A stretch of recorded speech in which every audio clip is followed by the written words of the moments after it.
The story of Aang's refusal to kill when the entire world demanded it is one of the most powerful moments in Atla. It shows us that there is always another way, even when everyone else has accepted what is morally wrong as inevitable. From conviction under impossible pressure to discovering solutions through unwavering faith, this is the story of Aang's refusal to kill and what it teaches. To understand the weight of Aang's decision and Sozin's comet, we need to trace how this internal conflict built through the entire series. Because his refusal to kill wasn't a last-minute moral stance. It was the inevitable result of a lifetime spent learning that there is always another way, even when no one else can see it. We first meet Aang as a carefree air nomad child in The Storm, and we are immediately shown the foundation of his moral worldview. We see him learning from monk Gyatso, who teaches him that all life is sacred, that violence should always be the last resort, and that there are more solutions beyond the obvious. When you're old enough to enter the Air Temple Sanctuary, inside, you will meet someone who will guide you on your journey. We watch a culture built on harmony, balance, and the belief that every problem has a peaceful resolution if you're creative enough to find it. This isn't naive optimism, however. This is a sophisticated philosophy that sees violence as a failure of imagination. Then we witness the devastating discovery in the Southern Air Temple. We see Aang find Monk Gyatso's skeletons surrounded by Fire Nation soldiers, and we watch his first encounter with the true cost of violence.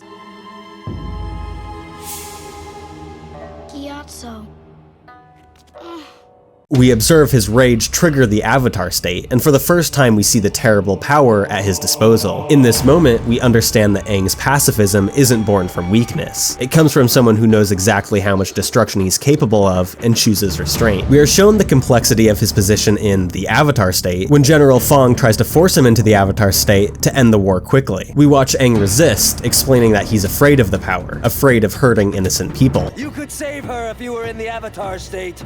I'm trying. We see him struggle with the knowledge that he has the ability to end suffering instantly, but only through methods that would compromise everything he believes in. Here, we witness the central tension that will define his entire journey, having ultimate power while maintaining moral restraint. Throughout the series, we observe Aang constantly finding alternatives to violence. We see him refuse to fight back when Zuko attacks him at Kyoshi Island, instead trying to escape and avoid confrontation. We witness him in The Blue Spirit, working to save Zuko despite being his enemy, showing compassion even for those hunting him. Each encounter reinforces the same lesson. When you truly believe there's another way, you find solutions others miss. But we also see the cost of this conviction. We watch his friends grow increasingly frustrated with his reluctance to take decisive action. We observe Katara, Toph, and Sokka urging him to be more aggressive, more willing to hurt their enemies. We witness the weight of being the only person who believes in non-violence while carrying the responsibility of everyone's survival. The crisis reaches its breaking point in The Guru when we see Aang faced with an impossible choice between spiritual growth and earthly attachments. We watch him struggle with the Avatar state and his connection to the cosmic energy that could solve all of his problems, but only if he's willing to let go of his humanity.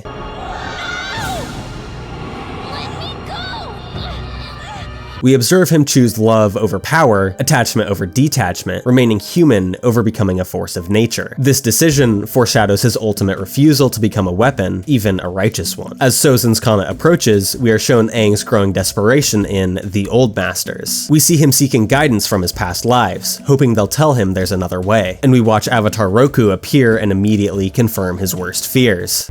I offer you this wisdom, Aang.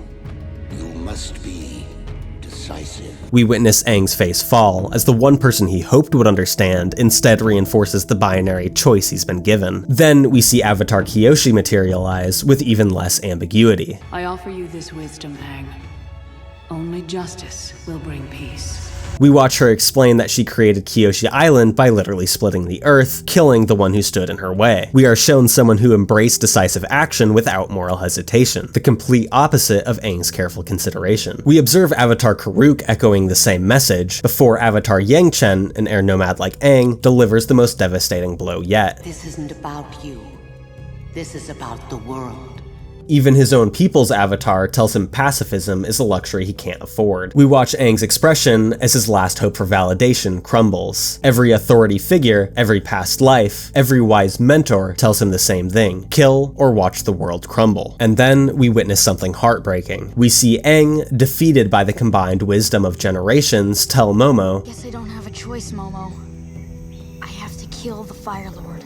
We watch him accept the choice they're giving him, even though everything inside him rebels against it. In this moment, we see how isolated he has become, the only living person who believes there must be another way, now convinced by every authority that he's wrong. We are shown the weight of this decision as he isolates himself on the lion turtle, meditating alone with his choice, knowing that he may be condemning himself to becoming something he never wanted to be. Then we see the ancient lion turtle awaken and speak to him. Since beginningless time, darkness thrives in the void, but always yields to purifying light. We watch the lion turtle touch Aang's forehead and chest, and we see that something profound has been shared, though we are not yet shown what this ancient wisdom contains. Then comes the moment of truth in the final battle. We watch Aang face Fire Lord Ozai with the power of Sozin's comment behind them both, and we immediately see the overwhelming difference in their power levels. We observe Ozai unleashing massive torrents of fire that dwarf anything we've seen before, while Aang struggles just to survive the onslaught.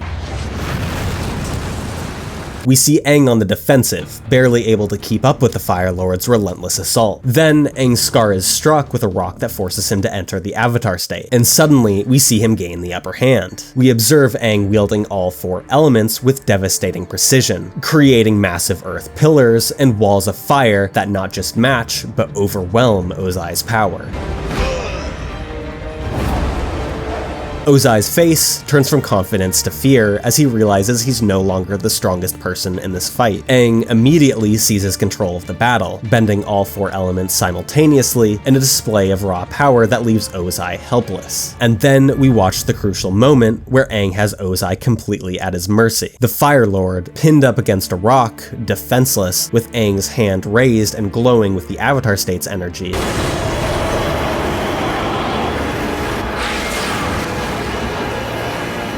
ready to deliver the final blow. We hear the voice of Aang and all past avatars stating that this moment would be Ozai's last, and we see Aang's hand raised high, poised to strike. The culmination of everything has led to this moment. Then he stops. Aang exits the Avatar state voluntarily, choosing to spare Ozai's life even though it means giving up his advantage.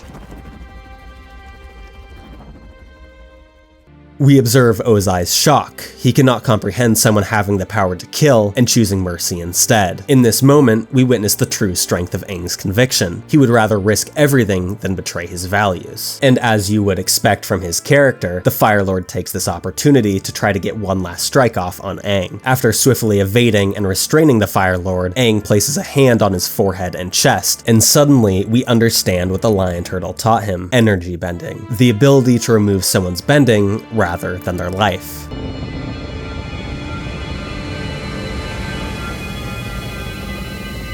We watch as this ancient technique, lost for millennia, reveals itself to someone who refused to accept that violence was the only solution. We witness the third option that no one else could see because no one else believed it existed. And we observe Ozai's transformation from the world's most powerful firebender to a powerless old man, and see that Aang has accomplished what seemed impossible, neutralizing the threat without compromising his soul. What did you do to me? I took away your firebending.